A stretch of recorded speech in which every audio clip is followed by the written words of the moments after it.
Welcome back to the Phenom Fantasy Week 11 recap. It's coming to you live here. It's not really live, but it's live for me because I'm actively doing it. Let's just get right to it. This week Tatanka Blanco played Lamborghini. The final score ended up being 100-97. Lamborghini pulls it out. Lamborghini is true. He's one of the true icons of the sport.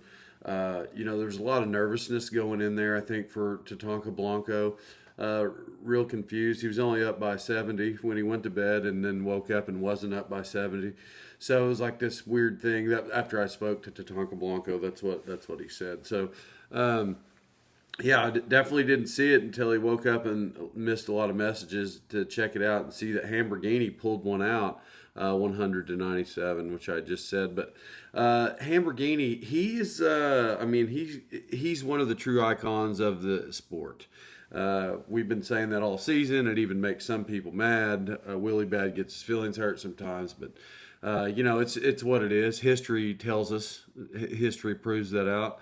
And sometimes people still got it. Did anybody think Michael Jordan sucked when he was 40 playing for the Wizards? No, he was just 40 playing for the Wizards. That's like Lamborghini.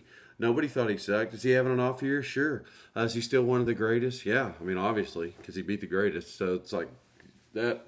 You can make that connection. You know what I mean? So, yeah. I mean, sometimes you just come up against somebody that's really good, and that's what happened. Every dog has their day, which he's had, and sometimes the top dogs can still randomly roll over out of bed that day and have a pretty good day, and that's what happened. We'll just go over to rebuilding season versus Willie Bad. This is an interesting matchup here because the worst guy in fantasy last year is playing the worst guy in fantasy this year. But what happens is now one of them is back. I mean, this rebuilding season kid is 7-4. He hadn't sniffed 7 victories in 3 seasons put together. So this is quite an amazing accomplishment for him. And so we're all excited for him. You want to praise somebody and give him encouragement, and I feel like he's got so much encouragement. Like it's hard to slow him down.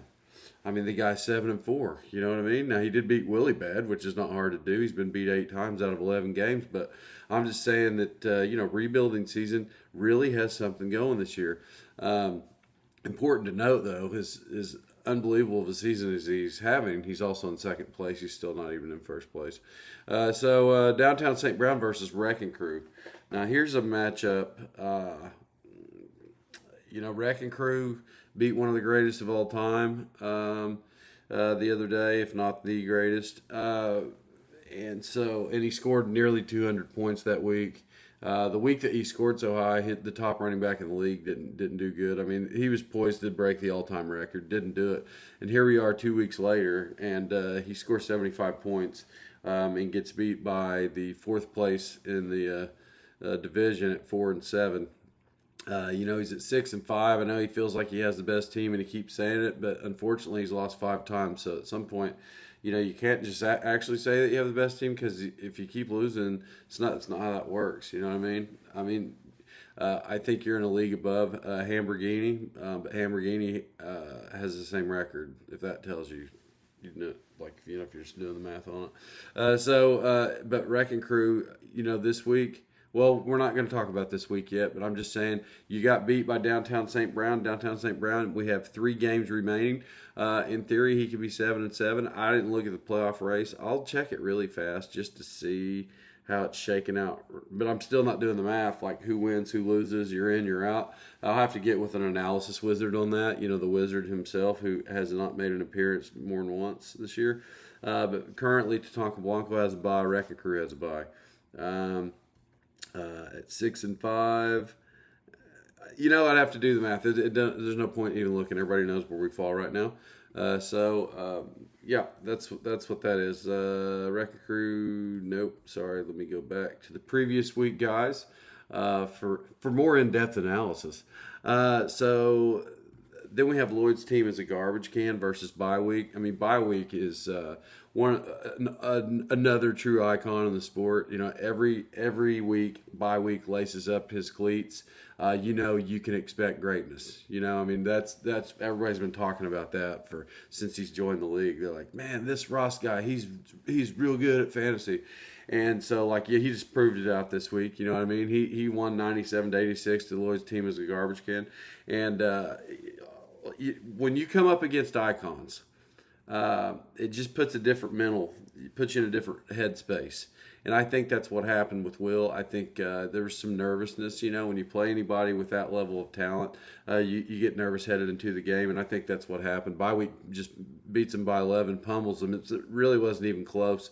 And so, you know, congratulations for Ross. Just keeps rolling.